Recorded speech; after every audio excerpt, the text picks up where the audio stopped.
Imagine you're a high school senior on admitted students day. Remember admitted students day where everyone wears like the hoodie of the school they're going to? Yeah. Nobody wants to be the kid wearing the local community college hoodie. Right? Yeah, It's like, it's kind of you were messed too up. dumb to go to a four-year school.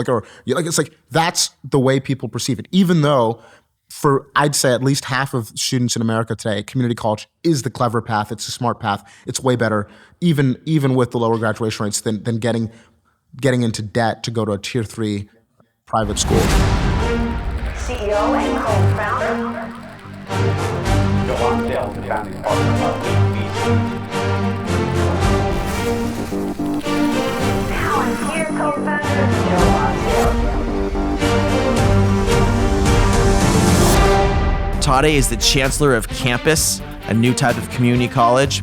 We've heard a lot about the problems with four-year colleges, but community colleges are also in crisis in our nation. Right now, the graduation rate is as low as about 30% on average. And on average, people are coming out with debt and they're not getting benefit from it. Tade's created a new model where you don't have to get any debt, where he's getting the graduation rates way up, and he's innovating to be able to educate, hopefully soon, hundreds of thousands of people. Let's hear about the community college world and what's possible with Tade.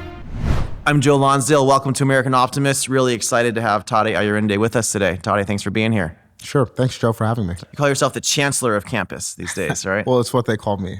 It's your chancellor. I love it. Founder and CEO of a startup that's taken over community college and is taking education to everyone in a better way. I'm excited to talk about campus, but first let's hear a little bit about your background. Your parents are from Nigeria. You grew up in Atlanta, is that right?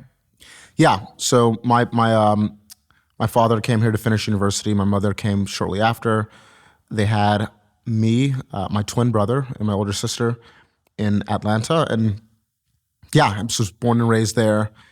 My older sister's a genius. And so my parents decided to homeschool us because they thought that my brother and I were going to be gifted as she is. And much to their disappointment, we didn't quite have the same gifts. But yeah, they decided to homeschool all of us. And so we were homeschooled up until high school, and then finished high school when I was 16, and then moved. I was actually going to be a pilot. Went to flight school in Florida for a year, and then decided to study aerospace engineering, and went to go do that in the UK. You went to Leeds in the UK. Yeah. What about aerospace engineering attracted you? It's kind of lame now to say it, but I watched The Aviator, and sort of got super deep on Howard Hughes, and pretty much decided that I'd always loved aviation, everything aviation, but I realized that I actually wanted to do much more than sort of fly the aircraft. I wanted to design them. I wanted to understand the propulsion systems. I thought there was going to be really interesting advances in how we design these systems, how we stabilize them. I thought computing meant that we could do interesting things with VTOL and gimbal thrusting that were going to be really difficult. Right. They were really going to be difficult to do in a purely analog world, and so yeah, I just decided to study it. I thought it was going to be really fun. Did it for 3 years. And we were talking earlier. You're an optimist, but you're frustrated that things are broken. So part of your motivation for building campus is you're trying to fix things that are broken. Like what's broken that you're working on? I always think broken is a little bit too vague and abstract to describe things this complex. But what I'll say about our education system, specifically higher education in America, is that it works exceptionally well for some people. We can all point out this kid crushed the SATs, this kid got a full ride to Stanford. Those stories exist, but it doesn't work at all for a lot of people. And so it's okay, well, how do we make it work for everyone is sort of the way I like to frame it, and sort of the question that I always make us ask every day at campus. And so specifically, okay, who isn't it working for today? Our higher education system. It's basically, if you look at cost, if you look at the cost of getting a bachelor's degree, if you sort of map it out relative to the cost of TVs, the cost of even healthcare, the cost of pretty much electronics, goods, every other aspect of the things we spend money on, it's just massively driven up. In fact, there's a chart you guys can. Yeah, we put the chart on. It's just gone up way more inflation than almost any other area. Why is this? I mean, people hear about it more administrators. What's the problem? Administrative bloat is definitely a big part of it. It's certainly multifactorial. I think that one interesting thought experiment is to think what is Like, what is the one other country on earth that has a higher education system comparable to ours in the States? Like, if you think about like multiple institutions, the top 10 globally, but then also a long tail of dozens of great institutions, like what would you say? Does the UK Like, come up? It's the UK. Yeah. And so, okay, well, the UK manages with 200 universities to educate 2 million people a year. In the United States, we have 10 times as many students, about 20 million students, but 20 times as many institutions. We have 4,000 colleges and universities in the States. So we're half as efficient as the Brits. And these are not like, these are just the Brits. It's not like, oh, this is the Singaporeans or the Chinese who figured out some new, like this is like the Brits. Like, okay. They were pretty good 100 years ago. Yeah, 100 years ago, right. We should be at least as efficient as the Brits. And so like the way to think about it is like every new institution means that we have a dean of this, a chancellor of that, a provost of that. Like, it's like way too many administrators. So at least 2 times the number of administrators, approximately, just based on what the British have been able to do. And so I think administrative bloat is a huge part of it. Some of it is also that sticker costs have gone up, but actual, like what students are actually paying on average is not quite as steep. It's still gone up relative to all those things we talked about, but it's not quite as steep because institutions just basically charge the full paying students, the international students, the wealthy students, full freight, and then they give a lot of institutional dollars and scholarships to other students. But the main thing is that whenever you have a market where the US government or any other entity has said, hey, we're going to give away student loans and allow people to pay no matter what you charge. You distorted the market in a crazy way. It's a complete distortion. And so institutions keep raising tuition and the government just keeps financing more student loans. And that's why we're at about 1.8 trillion in student loan debt at this point. So with campus you're building, you're focusing on fixing the community college part of this. Like we're all familiar with some of the problems in the four-year colleges we've talked about. Obviously, I'm starting a new university to compete with some of the top four-year colleges. What's the state of community college in America, other than being too expensive? Like is it doing pretty well? Is it not doing well? What's going on? So yeah, cost isn't really the problem with community college. The major like problem with community college, I sort of describe in 2 ways. It's like quality and completion, which is kind of a child or a derivative of quality. And so only about 30% of students who go to a community college will ever graduate with an associate's degree or transfer into a four-year school and get a bachelor's. They're all dropping out. Yeah, the vast majority, more than 2/3 are going to drop out. Well, is it because they're not finding it useful for their lives? Is it because they're too busy with something? What's going on? It's definitely multifactorial. Like there are some excellent community colleges. If you look at like what Miami-Dade is doing, if you look at what the City University of New York is doing, if you look at Dallas College, there are definitely bright spots. But the reality is that most of the community colleges sort of have this traditional notion of sort of sink or swim. It's all up to you. They don't really treat students like they're customers, and they don't have the resources to basically do what we in Silicon Valley call customer support. So like in Silicon Valley, if you're an enterprise software company and one of your big logo companies says, hey, we're not renewing, it's like, holy. Yeah, you figure out why. Like you figure out why. You do everything you can to stop it, and you're going to get swarmed. In fact, before the renewal cycle, there's going to be a nurturing campaign to make sure that those customers don't churn. Yeah. In most community colleges, if a student just stops showing up to class, nothing happens. They don't even follow up. Nobody notices. Nothing happens. Maybe you'll get some automated email after a month or 2 or 3 of not showing up, but there really isn't this sort of infrastructure in place to make sure that we're sort of monitoring students and helping them get across. And then you combine that with, I think, the general decline in the average American's perception of the value of getting a degree. And what you have is a lot of people who are saying, hey, look, I'd rather just go work at Chipotle. I'd rather go deliver Uber Eats or DoorDash or something else, maybe OnlyFans, I mean, whatever it is, to get by. And it's like, if you talk to young people today, that's actually what a lot of them are doing. And so what's needed is, and you can't ignore culture. Like culture is an important factor. But what's needed is someone who says, hey, we're actually going to make it possible for you to get a high quality education with all the supports that you need to get through it without the debt. And that's largely what's missing. So you guys, you actually acquired a for-profit community college because that allowed you to buy it and do something with it. And you have a campus in Sacramento, but you're doing it both in person and online, and you're trying to scale this massively to help people. Is that a high-level summary? Yeah, and I think the long-term goal would certainly be to scale.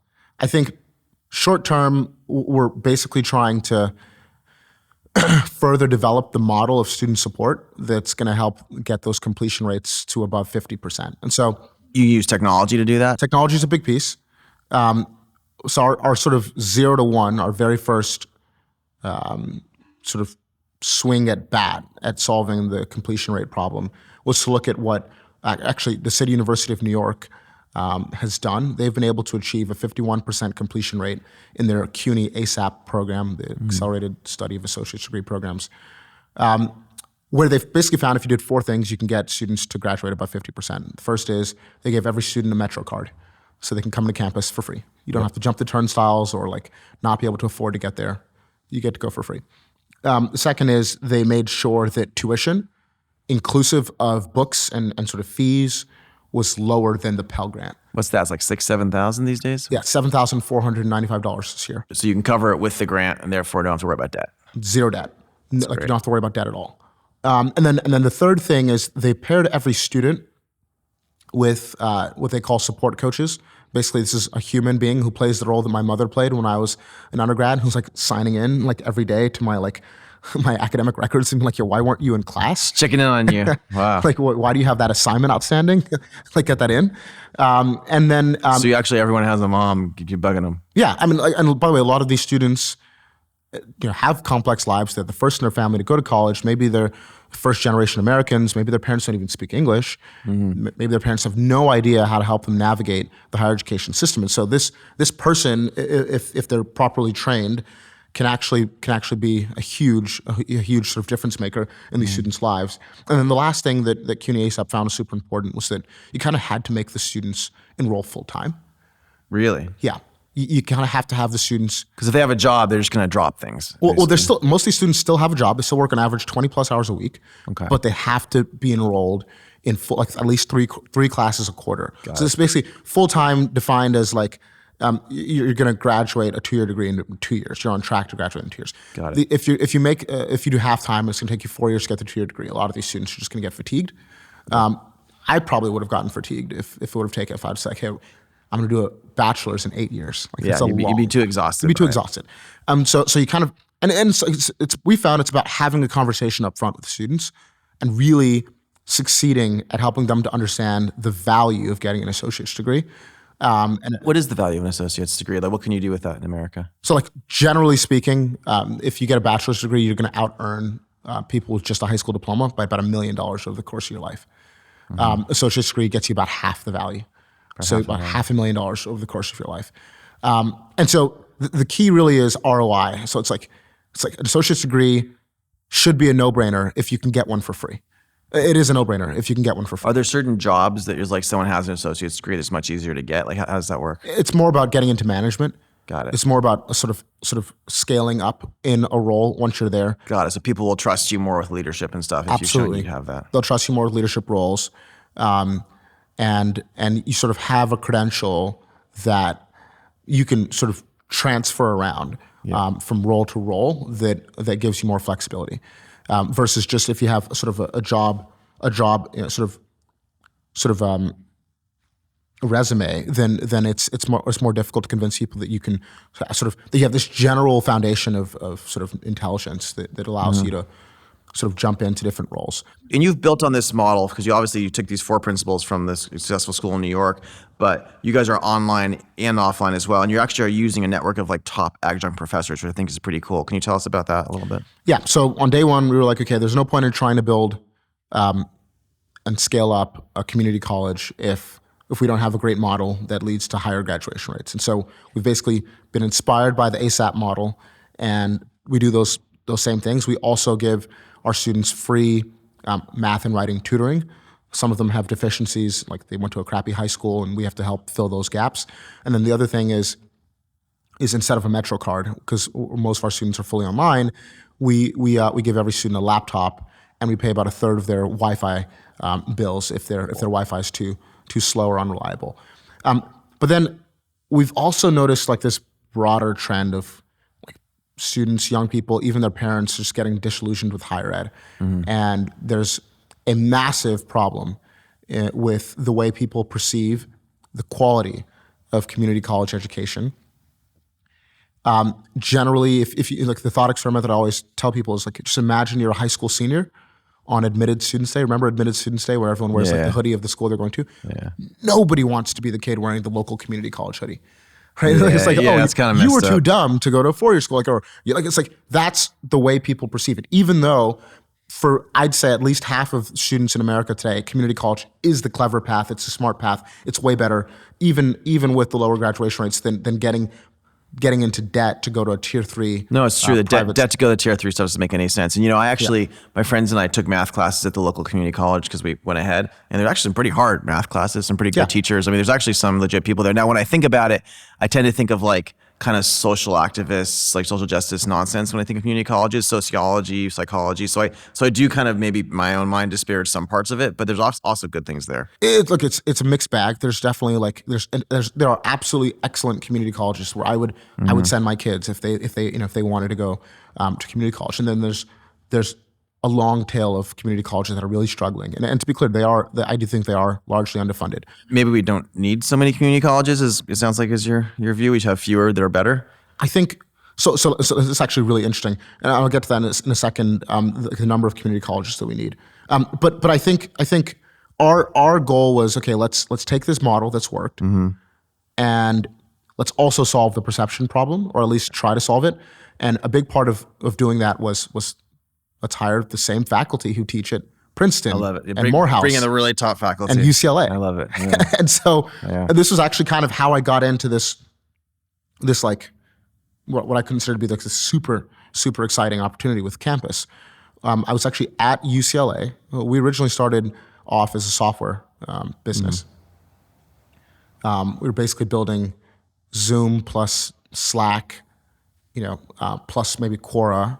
It was like a robust communication platform for college classes. And I used to fly around the country. We didn't try and sell it enterprise to the university because I don't know if you could tell, but I'm not an enterprise sales guy. Like I'm a consumer guy. Yeah. And it was like, okay, let's sell to professors, and then you get to actually build software for the professors, not for like this long RFP. Oh, so you got to know some cool professors. That's cool. Yeah, and so I got to meet thousands of professors. I used to fly around the country, like to spend time with them, try and get them to bring all of their colleagues into an office, and then I'd pitch them. Yep. I was at UCLA in 2018. I met in this professor's office. I get into the office, and he's got an air mattress off to the side. And he's just like, I'm like, what's going on? And he's like, oh, yeah, I'm an adjunct professor. I can't afford to live anywhere near Westwood. I live 6 hours away, drive up and sort of on Monday morning and sleep in my office till Friday night, and I go back out for the weekend. Wow. And I was like completely shocked. And he's like, yeah, I make $37,000 a year. Whoa. And it was like, sort of blew my mind. Like my mother, was a college dean. Actually, I come from a long family of education. My paternal grandfather was a college dean. In Nigeria. In Nigeria. My maternal grandfather was a high school principal. My mother's a college dean. My older sister is a dermatologist, but now she's also on the faculty at Baylor. And so I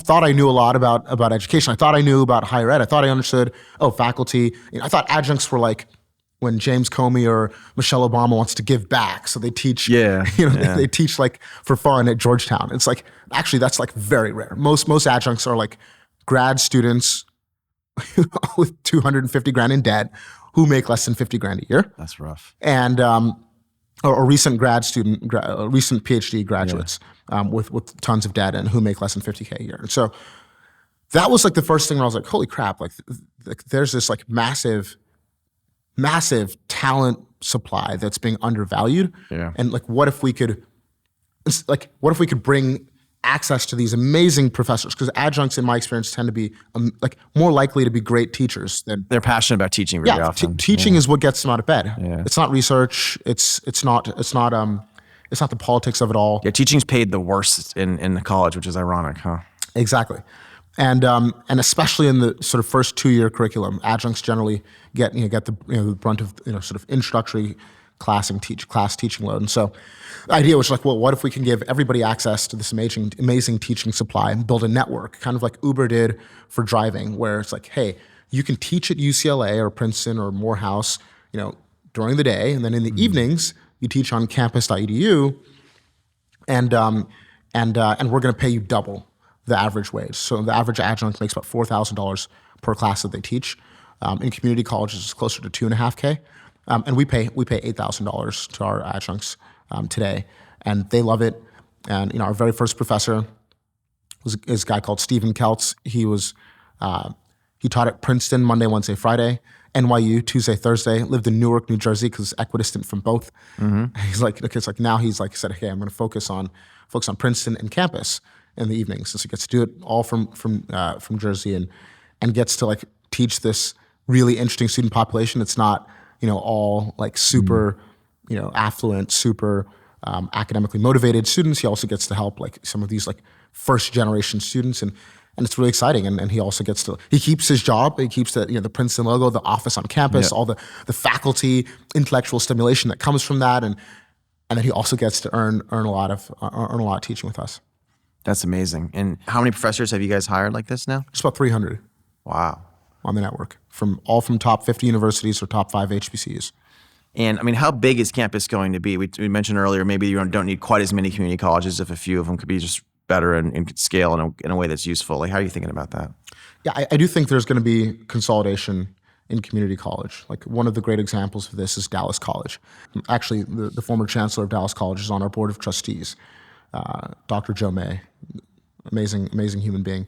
He led the charge. So originally Dallas, I think, had 9 different community colleges, all state owned and funded. And if you lived in the west side of town and you were at the local community college there, and then you sort of moved to the north side of town, and you wanted to transfer your credits, like some of them wouldn't transfer. Yikes. These guys didn't get along, basically. You have to retake those classes.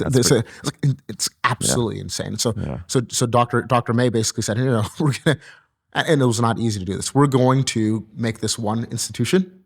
That's great. That means a lot of people, who had fancy titles had to lose their fancy titles. And then there was a lot of political cost to get it done. But in the end, it was extremely important, both for the economics of the institutions, but also for the experience for students. When did you do this? It must have been, do you have to work with the governor at the time, I'd imagine? He had to work across the board. He had to sort of deal with the sort of more liberals, the conservatives. I mean, I'll let him tell the story. I think he just became Chancellor Emeritus and stepped down after. I really admire people who could do things like that in government. It's so hard to do, to take together all these things and kind of make them all in one and make it more efficient. It's you basically just need to be a very stubborn, persistent person. Absolutely, and you have to be driven by I think this intrinsic desire to actually help students.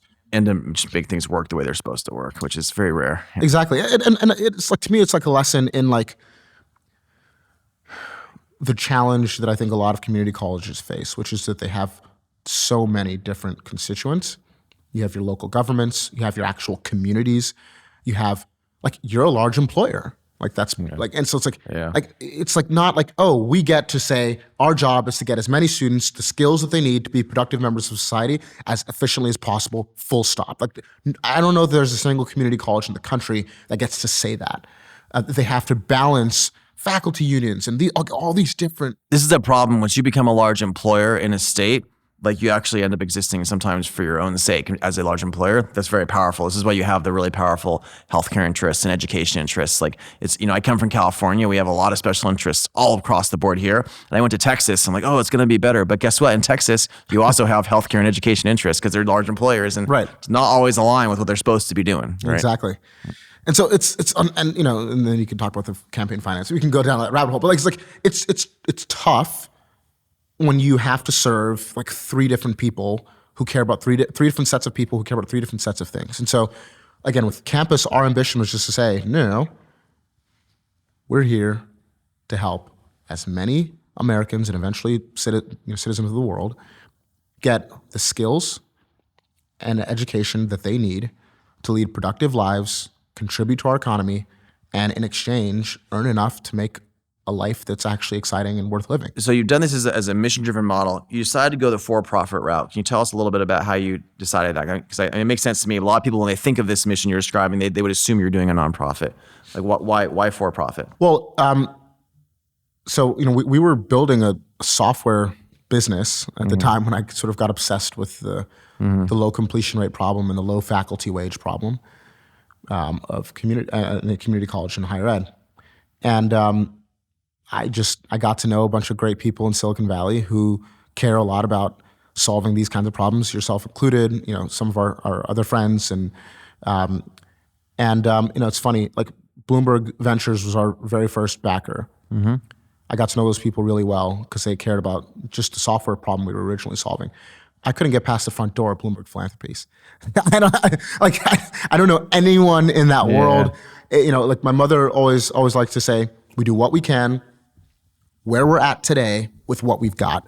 True. And so sort of like the tools that I had was like, I know venture capitalists who like to think about solving these humanity level problems and are looking to solve them and build the next Uber or the next Airbnb, the next transformational company. And so that was where I leveraged. It's also like we kind of lucked into the reality that there's so much funding available as a for-profit entity, and it's really difficult to fundraise as a nonprofit. It really is. We started the nonprofit a long time ago to do things in cities and states. Ironically, the Bloomberg guys were not interested in what we were doing either, even though they were working in cities. And we ended up starting OpenGov as a for-profit because we realized there's something to build to fix. And yeah, I agree. It's much easier sometimes to do things as a for-profit, and it actually makes it so it becomes sustainable and grows. You don't have to keep raising every year if you can make a business that works. Right? Exactly. It's like. So the thought experiment that and by the way, all of our board of trustees are former presidents or chancellors of nonprofit institutions, most of whom. All of the board? Yeah, the entire board of trustees, not the board of directors. We have two boards. But the board of trustees, pretty much everyone except for one person had like a pretty deep-seated antipathy towards for-profit education. Really? And their perspective was that all for-profit education was led by like these rapacious scumbags who there are a few of them out there. Oh, there's a lot of them. Don't get me wrong. All is not entirely correct, but it's pretty darn close to. It's like a lot of these guys. Some really unsavory characters. I think it's especially the ones who are taking the loans, the Title IV loans, because they're ripping us. They're ripping off the government. That was the key. Yeah. It's like, if you think about, I think the worst actor at a certain phase. You have the University of Phoenix. Those guys. When Obama came in, they had 5% graduation rate. 5% graduation rate. 5%. Wow. Mind you, community college is about 30, but four-year school, which is what the University of Phoenix should be compared against, is about 2/3 graduates. So it's above 60%. They had 5%. That's bad. And their average the worst part is their average dropout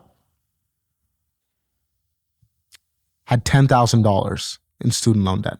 That's terrible. So you're talking about young people, basically like they go into like young, like Black and Hispanic neighborhoods, rural white neighborhoods. Preying on poor people. Yeah, it's like Black and Hispanic in inner city and rural white. And it's like, hey, we're going to go and we're going to serve you guys with the American dream on a platter, but take out this loan, even though we know 95% of you are not going to graduate. It's like. But your point is there's nothing inherently wrong with for-profit if you're mission-driven doing the right way. It's just that certain people were scumbags who were doing that, and that's why they kind of got that impression. I would say there's nothing inherently wrong. I do think it's a little bit like, what's the right analogy? Like you do have to have an extremely thoughtful leader to ignore all of the sort of adverse incentives when you do combine profit and education. For example, here's an easy way that I could theoretically just get our graduation rate up. Pass every student. That's true. Great. We're the best community college in America. 99% completion rate. We scribble your name down, you get an A. This is why when we measure like vocational and other schools, we look at the average salary of kids coming out, not the graduation rate, right? Because if you just hold someone accountable to graduation rate, it's bullshit. Well, and luckily for us, we are accredited. And so that means that we have these pretty robust institutions that also generally have, I think, a default skepticism towards for-profit entities that do audit and do keep us honest. You probably could push things in a bad direction if you wanted to, even within that system, I guess. But you don't. I think doing so in the short term is possible. In the long run, you're just going to end up like the University of Phoenix, where again, people forget the University of Phoenix was worth like 8 lifts. It was publicly traded. It was like a massive thing, and then now it's worth almost nothing. So, like short-term profit seeking can lead you down dark roads, and you do have to have leadership and I think long-term infrastructure at the institution that builds guardrails and that make those kinds of things impossible in the short term. And this is fair, but this is true of a lot of for-profit things in general, where if you're trying to think of it as a multi-generational thing, you're going to treat it in a lot of ways that are very healthy anyway. Exactly. And if you're going to think about trying to maximize the amount of money you're making in the next couple of years, that's probably not a good thing. Exactly. And so that's how those guys, they started thinking on a quarterly basis and sort of they screwed it all up. Yeah, I think having these things be public, measured quarterly is probably very dangerous in some ways. Very dangerous. So before we finish, a couple of questions. First of all, who should be applying to campus? Like, who are you looking for, and like what's it cost? It sounds like it's covered by Pell Grants. Yeah. So, I mean, our average student is like a 21-year-old, who maybe already went to a community college and dropped out, or who said, no, college not for me. I'm gonna go get a job at Starbucks or Chipotle or something, and then they're kind of like, man, is this all that life has for me? Like, I kind of want to do this other thing. I kind of want to live this other way, and they hear about campus and they're like, okay, wow, I didn't know it was possible to get an associate's degree with no debt, where I get all the supports that I need to be successful, including getting a laptop and whatnot. What are some of the skills they're learning? What are some of the things they're coming to do? Yeah, business is our biggest program right now. So business administration. It's one of the most transferable into a 4-year a bachelor's degree. And so I think a lot of students focus on that. We're going to be, probably like usurping our announcement, but we're going to be launching our full stack software development associate's degree pretty soon, which I'm really excited about.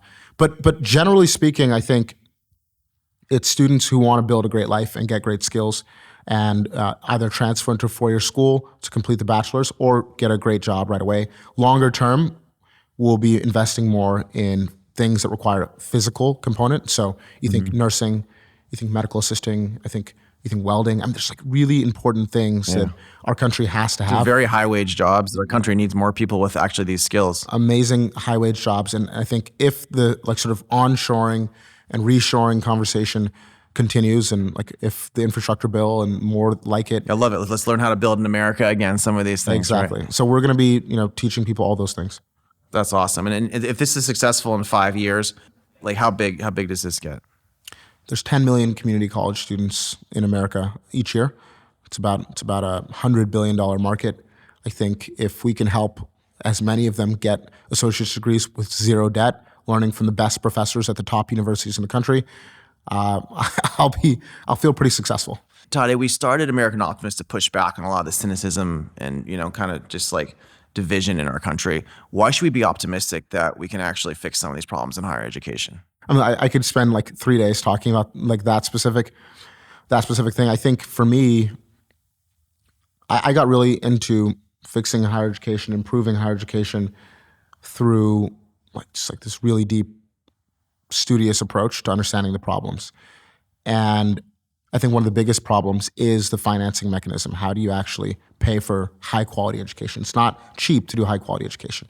And so one of the things that gave me an extreme degree of optimism was understanding that our government already gives away $40 billion in grants, free grant money, you don't have to pay it back, to finance education for middle income and low income students. And so it was like, okay, how do we build an institution around that? We don't need new legislation. We don't need to change the rules. Let's just figure out how to build an institution that's like economically sustainable with our tuition below that Pell Grant threshold. And so, we got through it.